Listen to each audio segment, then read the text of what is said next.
Hello my dear students and welcome back to the channel. तो guys पिछले हफ्ते हमने प्रोनाउंस का टॉपिक जो था हमने शुरू किया था, उसका पहला पार्ट मैंने आपको बेसिक कॉन्सेप्ट समझाया था। तो आई होप आपने वीकेंड पे जो पीछे वाले टॉपिक्स थे वो सब रिवाइज कर लिए होंगे। और आज इस सीरीज में हम आगे अपना नेक्स्ट टॉपिक कर रहे हैं विच इज़ प्रोनाउंस पार्ट 2। तो इसमें ये प्रोनाउंस का सेकेंड पार्ट है और इसमें हम थोड़े रूल्स करके मैं आपको कॉन्सेप्ट समझाऊंगा कि प्रोनाउंस में आपको क्या चीज़ का ध्यान रखना है, कैसे आपने उसको अच्छे से मतलब फोकस करके आपको समझ के उसको आगे बढ़ना है। तो चलिए गाइस शुरू करते हैं। बट आगे बढ़ने से पहले मैं आपको अपने बैंकिंग महापैक एग्जाम के बारे में बता देता हूँ। इसमें आपको क्वांट्स, रीजनिंग, इंग्लिश और जनरल अवेयरनेस और करंट अफेयर्स सभी सब्जेक्ट के लिए आपको क्लासेस मिलेंगी, जो कॉन्सेप्ट क्लासेस होंगी आपके लिए अपडेटेड, ठीक है, जिसमें उसके साथ साथ आपको हर चैप्टर में चैप्टर वाइज टेस्ट मिलेंगे, फुल लेंथ टेस्ट मिलेंगे और सॉल्व प्रीवियस ईयर क्वेश्चंस मिलेंगे।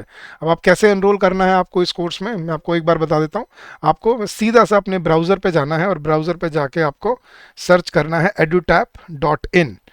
edutap.in पे आप क्लिक करेंगे, आप सीधा हमारे लैंडिंग पेज पे आ जाएंगे और उसमें सबसे पहला ही है आपका बैंकिंग कोर्सेज। आप बैंकिंग कोर्सेज में क्लिक करेंगे, नीचे स्क्रॉल करेंगे तो आपको दिखेगा आपका बैंकिंग महापैक एग्जाम।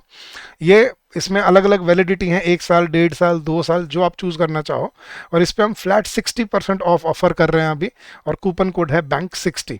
अब इस कोर्स में जैसे मैंने आपको बताया सभी सब्जेक्ट के लिए आपको क्लासेस मिलती हैं। अब यहाँ पे ब्रोशर भी डाउनलोड करके देख सकते हो कि क्या है, और नो मोर पे क्लिक करके और क्या ऑफरिंग्स है, ठीक है, वो सब भी आपको पता लग जाएगा यहाँ से। अब इस कोर्स में हम गाइज आपको सिर्फ सिर्फ कॉन्सेप्ट क्लासेस नहीं देते, हम आपको एक पूरी मेंटरशिप देते हैं, एक गाइडेंस प्रोग्राम देते हैं, जिसमें हम आपको हेल्प करते हैं हर स्टेप पे। आपको पढ़ना है, आपको डाउट आ रहा है, आपको स्ट्रेटजी बनानी है, आपको मोटिवेशन नहीं आ रहा, हर जगह पे हम आपके साथ खड़े मिलेंगे आपको।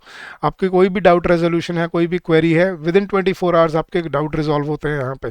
और आपको फैकल्टी से खुद वन ऑन वन कुछ डाउट पूछना है या कुछ डिस्कस करना है, आप फैकल्टी से वन ऑन वन मिल के अपनी डिस्कशन कर सकते हो। मतलब मिल के इन द सेंस के फेस टू फेस, आप ऑनलाइन स्ट्रेटजी कॉल के साथ आप अपने फैकल्टी मेंबर से वन ऑन वन उनके आमने सामने बैठ के अपनी बातें डिस्कस कर सकते हो। So that is the best part about this course. That is the USP of this course, mentorship and guidance program. तो वो अगर आपको चाहिए तो come join us in this course. The link is given also given in the description of the video. नहीं तो जैसे मैंने आपको बताया, ब्राउजर पे जाके बस edutap.in सर्च कीजिए, वहाँ पे बैंकिंग का आपको टैब मिलेगा, उस पर क्लिक कीजिए, नीचे आओगे आपको आपका कोर्स दिख जाएगा। बाय नाउ पे क्लिक कीजिए, 60% ऑफ कूपन लगाइए बैंक60 and start your preparation and start your journey healthy, ठीक है, इन अ स्ट्रीमलाइंड मैनर। चलिए गाइज, तो अब शुरू करते हैं अपना टॉपिक। तो प्रोनाउंस मैंने आपको बताया था गाइज, क्या होते हैं प्रोनाउंस, वो वर्ड जो जिसको हम नाउन का छोटा भाई बोलते हैं, ठीक है। प्रोनाउन क्या होता है, नाउन का छोटा भाई, जो नाउन को रिप्लेस करने के लिए यूज किए जाते हैं, ठीक है। अब इसमें मैंने आपको पहली 3 टाइप्स करवाई थी। पहली थी guys subjective pronoun. Subjective pronoun क्या होते हैं, जो सेंटेंस में सब्जेक्ट को रिप्लेस करने के लिए यूज होते हैं, जैसे I, we, you, he, she, they, it उसने दिया ही नहीं हुआ, चलो मैं लिख देता हूँ। ये क्या होते हैं आपके सब्जेक्टिव प्रोनाउंस। फिर आते हैं आपके ऑब्जेक्टिव प्रोनाउंस, जो कब यूज होते हैं, जब आप किसी का नाम सेंटेंस में ऑब्जेक्ट की जगह से रिप्लेस करते हो। जैसे मी, आई का ऑब्जेक्ट क्या बन जाता है, me. I have done this work is done by me. We are playing football, football is played by us. You का यू ही रहता है। ही का क्या बन जाता है, he has eaten his food has been eaten by him. She has completed this work has been completed by her. They have they have completed the project has been completed by them. तो object की जगह जब हम लगाते हैं तो कौन से प्रोनाउन लगाते हैं गाइस, ऑब्जेक्टिव प्रोनाउन। और फिर हमने किए थे पोजेसिव। पोजेसिव में 2 बताए थे मैंने आपको, डिपेंडेंट एंड इंडिपेंडेंट। ये जो आगे लिखे हुए हैं ये डिपेंडेंट है, जैसे my, our, your, his, her, their, ठीक है। ये क्या है अपने डिपेंडेंट डिपेंडेंट प्रोनाउन है। क्यों क्यों डिपेंडेंट बोलते हैं इनको, क्योंकि ये हमेशा अपने से आगे आने वाले नाउन पे डिपेंड करते हैं। ये नाउन के बिना कभी यूज नहीं हो सकते। This is my car, India is our country, this is your bag, this is his shirt, this is her bag, या दिस इज देयर रूम, तो या इट्स हम यूज करते हैं। तो ये होते हैं हमारे पोजेसिव प्रोनाउंस, ठीक है। और फिर मैंने आपको थोड़ा सा बताया था रिफ्लेक्सिव प्रोनाउन, जैसे आई का माई सेल्फ, हिमसेल्फ, ये करेंगे अभी हम टॉपिक में जैसे जैसे आगे बढ़ेंगे, लेकिन आज हमने कुछ रूल्स करने हैं इसके। तो यहाँ तक अगर आपको सारा रिवाइज है, अगर याद समझ आ रहा है, यहाँ तक क्लियर है सब कुछ, तो अब बढ़ते हैं अपने रूल्स की तरफ गाइस। देखना पहला रूल क्या है गाइस, मैं आपको पहले एग्जांपल से समझाता हूँ। देखना, शी इज, अपना आंसर बताते चलना गाइज मुझे चैट बॉक्स में, अगर आप ये देख रहे हो सेशन लाइव तो यहाँ पे क्या आना चाहिए, she is talking to I या she is talking to me, क्या होना चाहिए guys, he was playing with, अपने आंसर मुझे चैट बॉक्स में बताते रहना guys, he was playing with I या me, they were looking eight, मैं अलग अलग बना रहा हूँ ताकि आपको ये ना रहे कि सर आपने एक जैसे सेंटेंस बनाए थे। सो दे वर लुकिंग एट आई या मी, क्या आना चाहिए?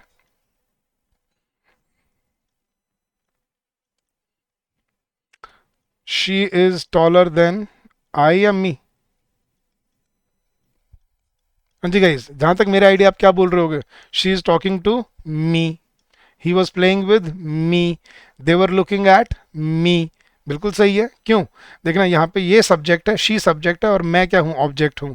इस सेंटेंस में ही सब्जेक्ट है और मैं क्या हूँ? ऑब्जेक्ट हूँ। इस सेंटेंस में दे क्या है? सब्जेक्ट है और मैं क्या हूँ? ऑब्जेक्ट हूँ। बिल्कुल क्लियर है। लेकिन अब ये वाला सेंटेंस देखना guys, she is taller than I या मी। सच बताना, आपने अपने मन से आज तक क्या लगाया है यहाँ पे? आई लगाया है, आई बोला है, मी बोला है? She is taller than I या she is taller than me? I think me बोला है ना। बट यहाँ पे याद रखना गाइस, यहाँ पे मी नहीं, यहाँ पे क्या आएगा? आई। क्यों आएगा आई यहाँ पे? अब ये सर, ये तो हमने पहली बार सुना, she is taller than I, ऐसे कैसे हो सकता है? She is taller than me होता है। नहीं गाइस, अब समझना, इस सेंटेंस में यहाँ पे दोनों क्या होते हैं? सब्जेक्ट की तरह ट्रीट होते हैं। क्यों होते हैं? बिकॉज ये क्या है? समझना गाइस, ये है कंपैरेटिव सेंटेंस। कंपैरेटिव सेंटेंस, ठीक है, या जिसको हम बोलते हैं इक्वालिटी, इक्वलाइजर बोल लो, चलो इक्वालिटी या इक्वल, कंपैरेटिव सेंटेंसेस या इक्वालिटी सेंटेंसेस। कंपैरेटिव का मतलब क्या है? जिसमें दो के बीच में तुलना होती है। तुलना का मतलब क्या होता है गाइस? जब आप एक को कंपेयर कर रहे हो बी के साथ, ठीक है, वो उससे लंबा है। तो एक बात बताओ गाइस, मान लो मैंने आपसे पूछा यार आप लंबे हो या मैं लंबा हूँ, आपने बोला सर ऐसे कैसे पता चलेगा? चलो खड़े होकर देखते हैं साइड में। तो हम साइड में खड़े हुए और हमें देख के पता चला कि कौन लंबा है। मान लो आप मुझसे लंबे हो, ठीक है, तो हम क्या, मैं क्या बोलूंगा? You are taller than me. अब नॉर्मली हम क्या बोलते हैं? You are taller than me. लेकिन ये गलत होता है। यहाँ पे क्या आना चाहिए? You are taller than I. क्यों? आई तो सर सब्जेक्ट के लिए यूज नहीं होता। आपने आप एक्सप्लेन किया था आई और मी का डिफरेंस, समझाया था पिछली बार। तो आई तो सब्जेक्ट के लिए यूज नहीं होना चाहिए। तो क्या मैं सब्जेक्ट हूँ यहाँ पे? यस। क्यों? देखना गाइस, जब हम दोनों कंपैरिजन के लिए खड़े हुए, तो क्या जितना काम आपने किया उतना काम मैंने नहीं किया? क्या मैं भी बराबर कंपैरिजन में नहीं खड़ा हुआ आपके साथ? हुए था ना। वो तो चलो आप लंबे हो सकता था, क्या पता मैं लंबा मिल जाता। तो फिर मैं क्या बोलता? I am taller than he. तो उसमें भी तो कंपैरिजन में उसका और मेरा कंपैरिजन हुआ है ना। तो अब समझो, जब कंपैरिजन होता है ना दो के बीच में, तो समझना कि दोनों का बराबर पार्टिसिपेशन होता है सेंटेंस में। और इसलिए सिर्फ कंपैरेटिव सेंटेंसेस में हमें क्या ध्यान रखना है कि दोनों को सब्जेक्ट ट्रीट किया जाता है। सिमिलरली इक्वल बोलना, आप देखो इक्वल भी आप तभी बोल सकते हो ना जब कंपेयर कर रहे हो, ठीक है। जैसे मैंने बोला कि he is taller than I या he is as tall as I, ये भी तो हो सकता है कि वो मेरे बराबर है। तो आपको आज के बाद रूल क्या है देखना, मैंने रूल का कॉन्सेप्ट समझा दिया, क्योंकि ये कंपैरिजन या इक्वालिटी बताते हैं, दोनों को समान बताते हैं, इक्वल, या कंपैरिजन दिखाते हैं कि वो बड़ा है वो छोटा है, वो लंबा है वो छोटा है, ठीक है। तो जब आपको कंपैरिजन या इक्वालिटी बतानी हो, तो इन सेंटेंसेस में याद रखना हमें क्या करना पड़ता है, दोनों तरफ हमें सब्जेक्टिव प्रोनाउन यूज करना पड़ता है। अब सर हमें कैसे पता चलेगा इसमें कंपैरिजन हो रहा है या इक्वालिटी आ रही है? अब ये दो वर्ड याद रखना, ठीक है, दैन और एज। कभी भी दो प्रोनाउन के बीच में आपको दैन या एज मिल जाए, समझ जाना कि यहाँ पे इक्वालिटी, अगर एज है तो इक्वालिटी और दैन है तो कंपैरिजन हो रहा है। और इस सिचुएशन में आपको दोनों को क्या ट्रीट करना पड़ेगा? सब्जेक्ट ट्रीट करना पड़ेगा। तो एग्जांपल देखना, she is taller than me नहीं, she is taller than I. She is taller than I, और ये एम ब्रैकेट में क्यों लिखा हुआ है? देखो बोलते हुए क्या बोला जाता है? She is taller than I am, ठीक है। अब सुनने में ये प्रॉपर ग्रामेटिकल इंग्लिश ये होती है, she is taller than I am, ठीक है, कि वो मुझसे लंबी है। लेकिन हम बोलते क्या है? She is taller than me. अब मी पता है क्यों बोलते हैं? ये अमेरिकन इंग्लिश में आता है गाइस। अमेरिकन इंग्लिश में उनमें रूल नहीं है ये कि कंपैरिजन में दोनों को सब्जेक्ट ट्रीट किया जाए, तो वो बोलते हैं she is taller than me. लेकिन जो ब्रिटिश इंग्लिश है ना, जो हम इंडिया में फॉर्मली फॉलो करते हैं, ऑफिशियली फॉलो करते हैं, वो ब्रिटिश इंग्लिश है। और उसमें ये रूल है कि she is taller than me नहीं, she is taller than I होता है। बोलते हुए हम क्या बोलेंगे orally? She is taller than I am. लेकिन लिखते हुए हम सिर्फ क्या लिखेंगे? She is taller than I. तो ये कंपैरेटिव सेंटेंसेस में होता है, जिसमें कंपैरिजन हो रहा है दो के बीच में, ठीक है। I love you more than him नहीं, I love you more than he. He is as good a player as, ये देखो अब इक्वालिटी बता रहा है कि वो उतना ही अच्छा प्लेयर है जितना मैं हूं। He is as good a player as me, या he is as good a player as I am. He is as good a player as I, ठीक है। I can sing as well as, मैं उतना ही अच्छा गा सकती हूँ जितना वो गा सकती है। I can sing as well as she, her नहीं, शी, ठीक है। I have no liking for such a man as, कि किस जैसे इंसान के लिए मेरे मन में कोई चाहत नहीं है, किस जैसा, उस जैसा। तो I have no liking for such a man as he. तो कभी आपको दो नाउन्स के सॉरी दो प्रोनाउंस के बीच में अगर आपको कभी दैन दिख जाए या एज दिख जाए, वहीं आपको क्लिक कर जाना चाहिए। आज के बाद ये क्या बन गए हैं, कंपैरेटिव या इक्वालिटी वाला सेंटेंस बन गया है। और यहाँ पे मुझे दोनों प्रोनाउन को क्या ट्रीट करना पड़ेगा, सब्जेक्टिव प्रोनाउन। तो he is taller than I, ठीक है। I am younger, I am younger than he या हिम, क्या आना चाहिए इस, फटाफट से चैट बॉक्स में बता दो। I am younger than he या हिम। अब मन तो बेशक हिम का कर रहा है, लेकिन आएगा क्या यहाँ पे, he. She is as talented as he या him, she is as talented as he, याद रखना आज के बाद। तो सिर्फ कंपैरेटिव सेंटेंसेस में होगा, नॉर्मल और में नहीं होगा। बाकी में तो ये सब ठीक है। देखो, she is talking to me, बिल्कुल ठीक है। She is he is playing with me, they were looking at me. लेकिन ये कब ध्यान रखना है, अगर दैन आ जाएगा ना, तब समझना है कि कंपैरेटिव सेंटेंस बन गया है और इसके साथ क्या होना चाहिए, एक कंपैरिजन ही यूज होना चाहिए। तो यहाँ पे क्या आएगा, she is taller than I. Clear है गाइस पहला कॉन्सेप्ट। ये कॉन्सेप्ट भी समझ आया, सिर्फ रूल नहीं रटाया मैंने आपको। अगर रूल रटाना होता तो मैं सीधा ये बोलता, कभी दैन दिख जाए और एज दिख जाए तो सब्जेक्टिव प्रोनाउन लगाना, ये होता है रूल, ठीक है। वो आपकी, फिर मैं छोड़ देता आपके ऊपर कि आपको जब दिखेगा तो दिखेगा, नहीं दिखेगा तो नहीं दिखेगा। लेकिन अगर कॉन्सेप्ट आपको समझ आ गया ना कि अच्छा ये क्यों होता है, क्योंकि तुलना हो रही है दोनों में। तुलना मतलब क्या होता है, तराजू, और तराजू की दो बराबर साइड होती हैं, एक साइड नहीं होती। तो जब तुलना होती है तो दोनों की बराबर होती है, या इक्वल होता है तो दोनों बराबर होते हैं। तो इसलिए जब दोनों का बराबर पार्टिसिपेशन है सेंटेंस में, दोनों की तुलना हो रही है, तो दोनों को सब्जेक्ट की तरह ट्रीट किया जाता है, ठीक है। ये था आपका पहला कॉन्सेप्ट प्रोनाउन का। दूसरा कॉन्सेप्ट, अब ये गाइज मैं एक ऐसा कॉन्सेप्ट समझा रहा हूँ आपको, अगर आपको कॉन्सेप्ट समझ आ गया ना, तो अगले 3 रूल आप इसी कॉन्सेप्ट से सीख जाओगे, ठीक है। मैंने आपको सब्जेक्टिव और ऑब्जेक्टिव प्रोनाउन बताए थे, याद है, पिछले लेक्चर में बताया था। सब्जेक्टिव प्रोनाउन क्या होते हैं, जो सब्जेक्ट को रिप्लेस करने के लिए यूज होते हैं, और ऑब्जेक्टिव प्रोनाउन क्या होते हैं, जो ऑब्जेक्ट को रिप्लेस करने के लिए यूज होते हैं। तो अब एक चीज समझने का, नॉर्मली सेंटेंस का सीक्वेंस क्या सीखा था हमने, आगे सेंटेंस में आगे क्या आता है, सब्जेक्ट आता है, फिर हेल्पिंग वर्ब आती है, फिर एक्शन वर्ब आती है अगर है तो, और फिर आपका ऑब्जेक्ट आता है। और ऑब्जेक्ट के बीच में, ऑब्जेक्ट से पहले या तो आपको क्या मिलता है गाइज, प्रेपोजिशन मिलता है, या फिर आपको क्या मिलता है, कंजंक्शन मिलता है। और उसके बाद हम क्या यूज करते हैं, ऑब्जेक्ट यूज करते हैं। मैं आपको एग्जांपल समझाता हूं, ये मैंने बीच में प्रेपोजिशन और ये कंजंक्शन क्यों लिखा है, देखना। She was playing in the park. अब एक चीज समझना गाइस, सब्जेक्ट कौन था यहाँ पे, she, helping verb was, action verb playing, ये आ गया। अब ऑब्जेक्ट क्या था यहाँ पे, द पार्क। लेकिन वर्ब और ऑब्जेक्ट के बीच में आपको क्या मिला, एक प्रेपोजिशन मिला। इन क्या है, एक प्रेपोजिशन मिलते, प्रेपोजिशन है, ठीक है। जैसे मैं बोलता हूँ, और एग्जांपल देता हूँ, मैं कंजंक्शन का एग्जांपल देता हूँ। मैं बोलता हूँ I am going along with him. हाँ जी गाइस, सब्जेक्ट कौन है, आई, हेल्पिंग वर्ब क्या है, एम, एक्शन वर्ब क्या है, गोइंग, समझ आ रहा है। और ऑब्जेक्ट क्या है, विद हिम, हिम ऑब्जेक्ट है यहाँ पे। तो आई सब्जेक्ट है, ठीक है, एम गोइंग वर्ब है, और हिम क्या है यहाँ पे, ऑब्जेक्ट है। लेकिन जो अलोंग विद है, ये क्या है गाइस, ये कंजंक्शन है। तो आपको समझना है गाइस, कंजंक्शन और प्रेपोजिशन कहाँ यूज होते हैं, सब्जेक्ट और वर्ब के बाद और ऑब्जेक्ट से पहले। किस लिए, या तो पोजीशन बताने के लिए, जैसे हमने इन यूज किया है कि वो कहाँ खेल रही है, पार्क के अंदर, या जैसे यहाँ पे हमने कंजंक्शन यूज किया है, क्या, मैं जा रहा हूँ किसके साथ, उसके साथ। तो आपको समझने के प्रेपोजिशन और कंजंक्शन ऑब्जेक्ट को कनेक्ट करने के लिए यूज होते हैं, सब्जेक्ट और वर्ब के साथ। समझ आ रही है चीज। अब यहां से समझना गाइस, यहां से कॉन्सेप्ट क्या है। अब मैंने आपको क्या बताया था शुरू से कि स्ट्रक्चर ऑफ सेंटेंसेस में, सेंटेंस की स्टार्टिंग में आपको क्या मिलता है, सब्जेक्ट मिलता है। लेकिन अब एक और चीज समझना गाइस, अब ये इंग्लिश में ना एक उन्होंने एक नया वो बनाया, मतलब काफी बाद में आई ये चीज, ठीक है। उन्होंने क्या लिबर्टी बनाई कि जरूरी नहीं है कि सेंटेंस में हमेशा सब्जेक्ट से ही सेंटेंस स्टार्ट हो। उन्होंने बोला कि ये क्यों पॉसिबल नहीं है कि जो ऑब्जेक्ट वाला पार्ट है, जो एंड वाला पार्ट है, वो सेंटेंस के आगे नहीं आ सकता।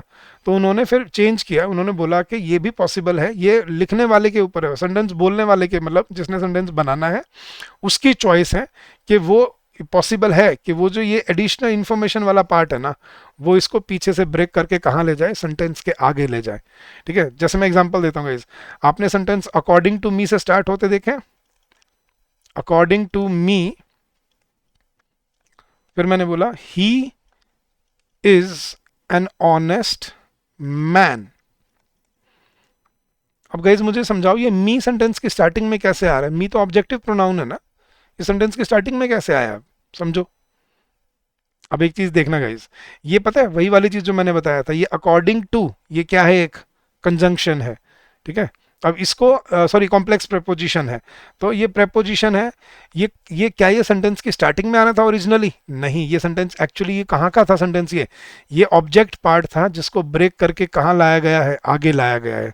सेंटेंस देखना एक्चुअली क्या था, सब्जेक्ट ही इज, उसकी वर्ब, ठीक है, he is an honest man, ये क्या है इसका? उसकी जो मैं वर्च्यू बता रहा हूं, जो मेरा ओपिनियन है। ये सेंटेंस एक्चुअली क्या था? He is an honest man according to me. Sentence actually ये था, ये अकॉर्डिंग टू मी पीछे आना था। ठीक है, जो नॉर्मली हम एक्चुअली बनाते हैं, हम क्या बनाते हैं? He is an honest man according to me. लेकिन अब ये ऑथर के पास, लिखने वाले के पास ये लिबर्टी आ गई कि अकॉर्डिंग टू मी पीछे से ब्रेक करके मैं आगे लगा सकता हूं और फिर कॉमा डाल के और फिर मैं मेन सेंटेंस अपना स्टार्ट कर सकता हूं, जैसे हम करते नहीं है in the 19th century. In the 19th century India was a क्या बोलूं, स्ट्रगलिंग डेवलपिंग कंट्री। चलो, in the 19th century India was a developing country but now it has come a long way, ऐसा कुछ बना लो, मान लो। ठीक है, तो ये इन द 19th सेंचुरी ये क्या था? ये सब्जेक्ट था सेंटेंस का? नहीं गए, सब समझो, सेंटेंस एक्चुअली कहां से स्टार्ट हुआ है? India was a developing country. ठीक है, इन द 19th सेंचुरी, ये इन द 19th सेंचुरी कहाँ का पार्ट था? ऑब्जेक्ट का पार्ट था जो पीछे से ब्रेक करके आगे लाया गया है। तो आपको समझना है कि प्रेपोजिशन या कंजंक्शन कभी आपको समझ दिखें तो आपको समझना है ये कौन सा पार्ट है, ये ऑब्जेक्ट का पार्ट है जो पीछे से ब्रेक करके आगे लाया गया है। जैसे मैं अब कंजंक्शन का एग्जांपल देता हूं। For example guys, besides, besides he या besides him, we are also, we are also going on a trip. चलो, हम क्या कह रहे हैं कि उसके साथ साथ हम भी ट्रिप पर जा रहे हैं। अगर आपने ये सेंटेंस नॉर्मली नेचुरली बनाना तो आप कैसे बनाते गए? We are also going on the trip besides him. Actually आप बिसाइड्स हिम एंड में लगाते, लेकिन अगर मैं बिसाइड्स हिम को पीछे से ब्रेक करके आगे ले आऊं तो क्या आपके दिमाग में कंफ्यूजन होगा कि यहाँ पे बिसाइड्स ही आएगा या बिसाइड्स हिम आएगा? अब आपको आज के बाद क्या याद रखना है इसके, अगर किसी सेंटेंस की स्टार्टिंग में आपको, अगर मतलब कहीं चाहे एंड में मिल जाए चाहे स्टार्टिंग में मिल जाए, कहीं आपको प्रेपोजिशन के बाद या कहीं आपको कंजंक्शन के बाद अगर कभी आपको कोई प्रोनाउन यूज करना है, अब वो कंजंक्शन या प्रेपोजिशन चाहे सेंटेंस की स्टार्टिंग में हो चाहे सेंटेंस के एंड में हो, जैसे यहाँ पे इन द पार्क या अलोंग विद हिम था, चाहे एंड में हो चाहे स्टार्टिंग में ले आए वो उसको, उससे कंफ्यूज मत होना। आपको क्या ध्यान रखना है कि अगर किसी सेंटेंस की स्टार्टिंग में या कहीं भी एंड में भी प्रेपोजिशन के या कोई कंजंक्शन के साथ अगर आपको, मतलब इनके बाद अगर आपको कोई प्रोनाउन लगाना है तो वो प्रोनाउन हमेशा कौन सा रहना चाहिए? ऑब्जेक्टिव प्रोनाउन रहना चाहिए। क्यों? आपको समझना है कि प्रेपोजिशन के बाद या कंजंक्शन के बाद जो भी इंफॉर्मेशन डाली जाती है वो सेंटेंस की एडिशनल इंफॉर्मेशन होती है। ठीक है, वो एक्स्ट्रा इंफॉर्मेशन होती है, ऑब्जेक्ट होती है वो, तो कहीं पे भी यूज हो, चाहे एंड में चाहे स्टार्टिंग में, ठीक है, वो रहेगी एडिशनल इंफॉर्मेशन, वो रहेगा ऑब्जेक्ट ही। और ऑब्जेक्ट चाहे कहीं पे भी यूज हो, कौन सा प्रोनाउन लेगा? Objective pronoun. तो रूल क्या बन गया कि अगर किसी सेंटेंस की स्टार्टिंग में, ठीक है, या कहीं पे भी अगर सेंटेंस में आपको प्रेपोजिशन या कंजंक्शन, इसने सिर्फ प्रेपोजिशन लिखा है, मैंने कंजंक्शन भी ऐड किया क्योंकि वो फिर अलग से समझाना पड़ेगा, नहीं तो आगे आपको कॉन्सेप्ट वही है कि एडिशनल इन्फॉर्मेशन किसके साथ जोड़ी जाती है, या प्रेपोजिशन के साथ या कंजंक्शन के साथ। तो कहीं पे भी आपको सेंटेंस में, चाहे स्टार्टिंग में चाहे एंड में, अगर आपको प्रेपोजिशन या कंजंक्शन के बाद कोई प्रोनाउन लगाना है तो वो कौन सा होना चाहिए, ऑब्जेक्टिव प्रोनाउन होना चाहिए। जैसे these books are for you and I, ठीक है सेंटेंस, या these books are for you and me. अब देखो सेंटेंस में सब्जेक्ट कौन है, बुक्स, उसके लिए वर्ब क्या आ रही है, आर, लेकिन ये फॉर दिख रहा है आपको, प्रेपोजिशन। आपको समझ आना चाहिए कि फॉर जब एक प्रेपोजिशन है, इसके बाद जो प्रोनाउन लगेंगे वो सब्जेक्टिव नहीं ऑब्जेक्टिव होने चाहिए। तो these books are for you and I नहीं, these books are for you and me. आगे ये देखना guys, between him and me there is an understanding, ये उसने वही किया है, बिटवीन हिम एंड मी जो पीछे वाला पार्ट था ना, उसके ब्रेक करके आगे ले गया वो। सेंटेंस एक्चुअली क्या था, ये there is an understanding between him and मी।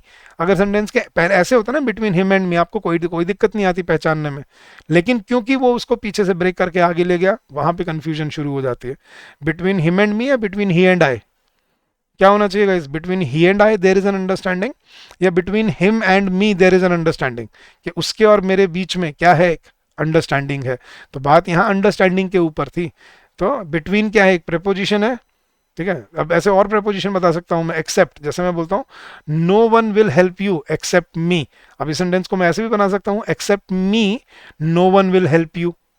तो क्या एक्सेप्ट मी आगे आ जाने से सेंटेंस का सब्जेक्ट चेंज हो जाएगा, नहीं।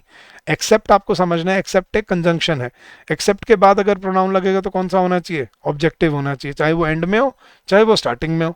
ये समझना है कॉन्सेप्ट आपको, कि no one will come to your, no one will help you in your life but I, या but me, no one will help you in your life but me, या except me no one will help you in your life.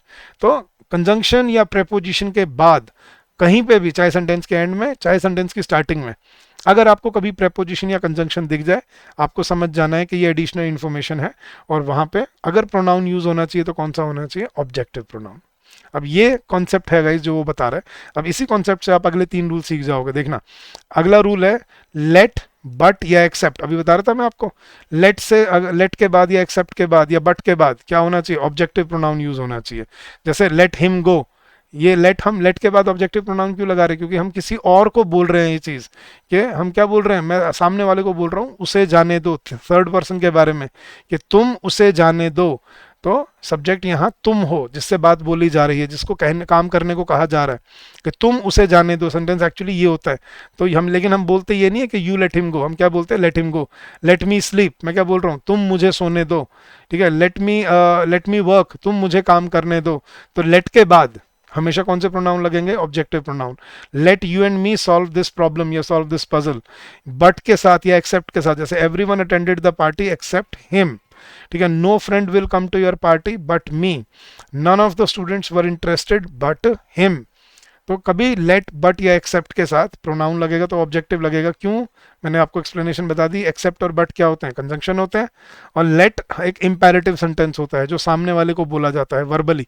तो इनके साथ जब pronoun लगते हैं तो कौन से लगते हैं, ऑब्जेक्टिव प्रोनाउन, ठीक है। ये पहला कॉन्सेप्ट है, मतलब ये पहला रूल है इसका। सॉरी, मतलब उसी जो कॉन्सेप्ट है जो मैंने आपको समझाया था, उसी का पहला वो है, ये यूजेज है ये।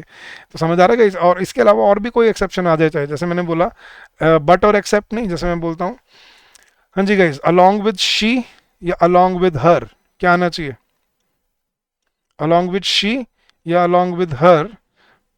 माई brother is leaving for the airport. Sentence actually क्या, अब देखो ये आपको समझना पड़ेगा कि अलॉन्ग विद क्या है, कंजंक्शन है, ठीक है। कंजंक्शन मतलब एडिशनल इन्फॉर्मेशन, इसके साथ हम सब्जेक्ट नहीं बना सकते। तो अलॉन्ग विद शी या along with her, sentence actually क्या था पता है, माई brother is living for the airport along with her. ये अलॉन्ग विद हर अगर पीछे होता ना, एंड में होता, आपको कोई दिक्कत नहीं आती समझने में, लेकिन क्योंकि ये आगे है तो एक कंफ्यूजन क्रिएट हो गई। लेकिन आपको समझना है कंजंक्शन है, इसके साथ क्या रहेगा, ऑब्जेक्टिव प्रोनाउन। तो along with her my brother is living for the airport, ठीक है। जैसे और एग्जांपल देते हैं, टुगेदर विद लगा लो, ठीक है, या बिसाइड्स लगा लो, या इन एडिशन टू लगा लो। जैसे मैं बोलता हूँ, और कितने बना सकते हैं यार गाइस, जैसे मैं बोलता हूँ together with us, together with we, या together with us, they are also celebrating the victory, celebrating the Indian victory, कि भाई हमारी जो जीत हुई है उसकी हम भी और वो भी खुशी मना रहे हैं। तो टुगेदर विद वी या together with us they are also celebrating the Indian victory, sentence actually क्या था, they are also celebrating the Indian victory together with us. पीछे होता तो हमें कोई टेंशन नहीं होती, लेकिन आगे है तो एक मुश्किल का सबब बन जाता है। तो आपको समझना है कि कोई कंजंक्शन से या कोई प्रेपोजिशन से, प्रेपोजिशन जैसे मैंने आपको बताया अकॉर्डिंग टू, इन जैसे मैं बोलता हूँ अलोंग विद हर, ठीक है, जैसे मैं बोल दिया in spite of her, despite her, ठीक है, कोई भी प्रेपोजिशन आ जाए, according to her, looking at her, looking at her I could tell that she was tired, looking at she या looking at her, looking at her I could tell that she was tired, कि उसकी तरफ देख के मैं कह सकता था कि वो थकी हुई है। तो लुकिंग एट शी नहीं, लुकिंग एट हर। तो अब समझ आ रहा है कॉन्सेप्ट क्या है। कभी भी आपको कोई प्रेपोजिशन या कंजंक्शन के साथ अगर प्रोनाउन लगाना पड़े तो वो कौन सा रहेगा, हमेशा ऑब्जेक्टिव प्रोनाउन। और इसी कॉन्सेप्ट पे एक और रूल है, देखना गाइस, ये सेम वही, टू क्या होता है, एक प्रेपोजिशन होती है, लाइक क्या होता है, एक प्रेपोजिशन होती है, ठीक है। इनके बाद अगर कभी प्रोनाउन लगेगा तो कौन सा लगना चाहिए, ऑब्जेक्टिव प्रोनाउन। पहले टू वाले कुछ वर्ड्स दिखाता हूँ गाइस आपको, ये वर्ड्स लिख लेना पहले, ये काफी, मैं ये रूल 3 बार करवाऊंगा आपको, ठीक है। इन्हीं क्लासेस में मैं रूल 3 बार करवाऊंगा, इसलिए क्योंकि इस पर क्वेश्चन बहुत बनते हैं। पहले वर्ड्स लिखना, senior junior, interior exterior, superior inferior,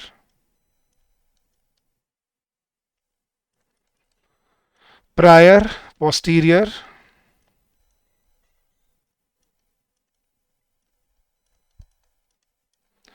prefer and Elder. ये कुछ वर्ड्स लिखवाएगा इस, मैंने आपको कुछ, ये आई ओ आर एंडिंग वर्ड्स हैं जिनके एंड में आई ओ आर आता है, ठीक है। ये दो कॉन्ट्रास्टिंग वो देने के लिए होते हैं, और एक इसमें प्रेफर और एल्डर। इन वर्ड्स के साथ याद रखना गाइस, ये सुनने में ना आपको कंपैरेटिव वर्ड जैसे लगेंगे, जैसे हम नॉर्मली क्या बोल देते हैं, he is senior than me, ये गलत होता है, he is senior than me नहीं, he is senior to, he is senior to me, या she is junior to me. तो इन वर्ड्स के साथ दैन नहीं, क्या यूज होता है, पहले तो याद रखना, टू यूज होता है। और टू मैंने जैसे बताया आपको, टू के साथ अगर प्रोनाउन लगेगा तो कौन सा लगना चाहिए, ऑब्जेक्टिव प्रोनाउन, ठीक है। जैसे मैं बोलता हूँ this room is interior to that room is exterior to this room, ठीक है। Apple is superior to Samsung and Samsung is inferior to Apple, या Oppo is inferior to Apple, या Apple is superior to Oppo. तो superior than नहीं, superior to होता है guys, ठीक है। Meet me prior to the function, ये prior मतलब पहले और पोस्टीरियर बाद में, ठीक है। प्रेफर, आई प्रेफर टी देन कॉफी, या I prefer tea to coffee, I prefer Indian food to English food, ठीक है। और शी इज माई, जैसे ये फैमिली के लिए यूज होता है elder, my sister is elder to me, या he is, my brother is elder to me, my elder brother. ये ओल्डर होता है बड़ा उम्र में, लेकिन दूसरों के लिए, परिवार के लिए हम क्या यूज करते हैं, फैमिली के लिए एल्डर। तो इन वर्ड्स के साथ याद रखना गाइस, टू यूज होता है, और दैन यूज नहीं होता, क्या यूज होता है, टू। तो कई बार वो ना इसके साथ दैन लगाने की कोशिश करता है एग्जाम में, ये गलती नहीं होनी चाहिए, इनके साथ दैन नहीं, क्या यूज होता है, टू। और इनके बाद हमें ऑब्जेक्टिव प्रोनाउन यूज करने होते हैं। और लाइक भी ऐसा होता है, जैसे यू लुक लाइक हर, ठीक है, शी लुक्स लाइक यू, या he looks like, you know, he looks like me, वो मेरे जैसा दिखता है।